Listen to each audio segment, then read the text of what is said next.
എല്ലാ കൂട്ടുകാർക്കും നമസ്കാരം. നമ്മുടെ പുതിയ വീഡിയോയിലേക്ക് സ്വാഗതം.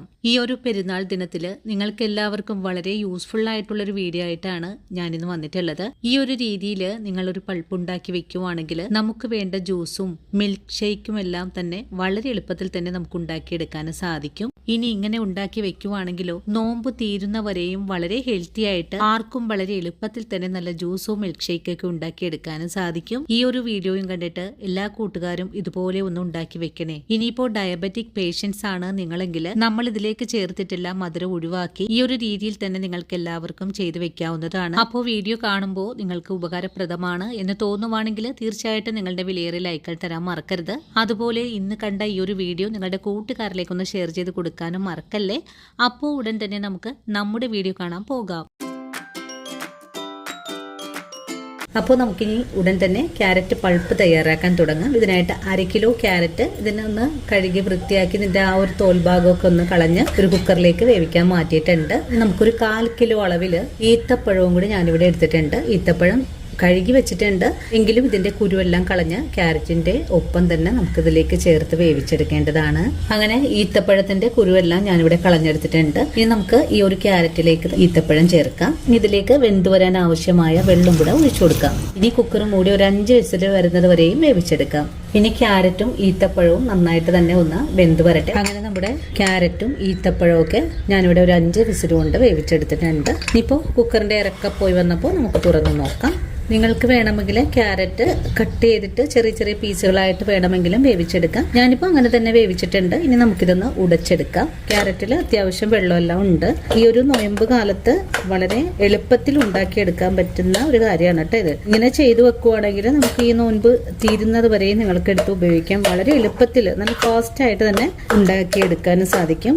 ഇനിയിപ്പോൾ പ്രത്യേകിച്ച് ഒരു കാര്യങ്ങളൊന്നും തന്നെ ചെയ്തെടുക്കാനില്ല. ഇതൊന്ന് ചൂടാറി വരാനായിട്ട് നമുക്കൊന്ന് വെയിറ്റ് ചെയ്യണം. ചൂടാറി വരുമ്പോൾ ഒരു മിക്സിയുടെ ജാറിലേക്ക് മാറ്റി ഇതൊന്ന് ക്രീമി ടെക്സ്ചറിൽ തന്നെ ഒന്ന് അരച്ചുകൂടി എടുക്കണം. അതിനുശേഷമാണ് ബാക്കിയുള്ള പണികൾ. ഈത്തപ്പഴവും ക്യാരറ്റൊക്കെ കഴിക്കുന്നത് നമുക്ക് വളരെ തന്നെ നല്ലതാണ് കേട്ടോ. ഇനിയിപ്പോൾ ഒരു ജ്യൂസൊക്കെ അടിക്കണമെങ്കിൽ പാല് തിളപ്പിച്ചെടുക്കുന്ന താമസം മാത്രമേ ഉള്ളൂ. പാല് തിളപ്പിച്ചൊന്ന് ഫ്രിഡ്ജിൽ വെക്കുവാണെങ്കിൽ നമുക്ക് നല്ല എളുപ്പത്തിൽ തന്നെ എല്ലാവർക്കും ജ്യൂസൊക്കെ തയ്യാറാക്കി എടുക്കാൻ സാധിക്കും. ഇനിയിപ്പോൾ ഇതൊന്ന് തണുത്ത് വരട്ടെ. തണുത്ത് വരാനായിട്ട് നമുക്കൊന്ന് വെയിറ്റ് ചെയ്യാം. ക്യാരറ്റ് ചൂടാറി വരാനായിട്ട് പാനിലേക്ക് മാറ്റുവാണ്. ഈത്തപ്പഴവും ക്യാരറ്റും ഇപ്പോൾ ചൂടാറിയൊക്കെ വന്നിട്ടുണ്ട്. ഇനി ഒരു മിക്സിയുടെ ജാറിലേക്ക് മാറ്റിയിട്ട് ക്രീമി ടെക്സ്ചറിൽ നമുക്കിതൊന്ന് അരച്ചെടുത്തിട്ട് വരാം. 2 തവണകൾ കൊണ്ടാണ് നമുക്കിത് അരിച്ചെടുക്കാൻ സാധിക്കുന്നത്. അങ്ങനെ ആദ്യം അടിച്ചെടുത്തിട്ടുള്ള ഈത്തപ്പഴം ക്യാരറ്റ് മിക്സ് ഒരു പാനിലേക്ക് തന്നെ ഒഴിച്ചു കൊടുക്കുവാണ്. അതിനുശേഷം ബാക്കിയുള്ളത് നമുക്കിതുപോലെ തന്നെ അരച്ചെടുത്തിട്ട് വരാം. അങ്ങനെ 2 തവണകൾ കൊണ്ട് ഞാനിവിടെ നല്ല ക്രീമി ആയിട്ട് തന്നെ അരച്ചെടുത്തിട്ടുണ്ട്. നമുക്കിത് മുഴുവനും ഒന്ന് മിക്സിയുടെ ജാറിൽ നിന്ന് വടിച്ചതിലേക്ക് തന്നെ ഇട്ട് കൊടുക്കാം. മിക്സിയുടെ ജാറ് കഴിയിട്ട് കുറച്ച് വെള്ളം കൂടി ഇതിലേക്ക് ഒഴിച്ചു കൊടുക്കാം. നല്ലോണം ഇളക്കി ഒന്ന് യോജിപ്പിച്ചുകൂടെ കൊടുക്കാം. ഈത്തപ്പഴമൊക്കെ നല്ല പോലെ തന്നെ ഉടഞ്ഞു കിട്ടിയിട്ടുണ്ട്. ഇനി ഫ്ലെയിം ഓൺ ചെയ്ത് കൊടുത്തിട്ട് ഇതിലേക്ക് 1 കപ്പ് അളവില് പഞ്ചസാര കൂടെ ചേർക്കാം. ഇനി നല്ലോണം ഒന്ന് ഇളക്കി യോജിപ്പിച്ചു കൊടുക്കാം. പഞ്ചസാര ഒന്ന് മെൽറ്റായി കിട്ടണം. നമ്മൾ ക്യാരറ്റും ഈത്തപ്പഴമൊക്കെ നല്ലോണം തന്നെ വേവിച്ചെടുത്തിട്ടുള്ളതാണ്. ഇനി പഞ്ചസാര കൂടെ ചേർത്തൊന്ന് മെൽറ്റായി ഒന്ന് ലൂസായി നമുക്ക് എടുക്കണം. അങ്ങനെ ഇവിടെ നമ്മുടെ ക്യാരറ്റും ഈത്തപ്പഴമൊക്കെ നല്ലോണം തന്നെ തിളച്ചു തുടങ്ങിയിട്ടുണ്ട്. ഓവറായിട്ടൊന്നും തിളപ്പിച്ച് വരട്ടി എടുക്കേണ്ട ആവശ്യമൊന്നും തന്നെ ഇല്ല. ഈ ഒരു പാകമായാൽ പിന്നെ നമുക്ക് ഫ്ലെയിമിങ് ഓഫ് ചെയ്ത് കൂടെ കൊടുക്കാം. കൂടുതലായിട്ട് നമ്മൾ തിളപ്പിച്ചെടുക്കുവാണെങ്കിൽ ഇതിൽ നിന്നും ബബിൾസ് എല്ലാം പൊട്ടിത്തെറിച്ച് നമ്മുടെ മേലേക്ക് വീഴാനൊക്കെ സാധ്യത കൂടുതലാണ്. അപ്പൊ അതുകൊണ്ട് ഈ ഒരു പാകത്തിൽ തന്നെ നമുക്ക് ഫ്ലെയിമിങ് ഓഫ് ചെയ്ത് കൂടെ കൊടുക്കാവുന്നതാണ്. ഫ്ലെയിം ഓഫ് ചെയ്ത് കൊടുത്തിട്ടുണ്ട്. അതിനുശേഷം ചൂടാറി വരാനായിട്ട് നമുക്കൊന്ന് വെയിറ്റ് ചെയ്യാം.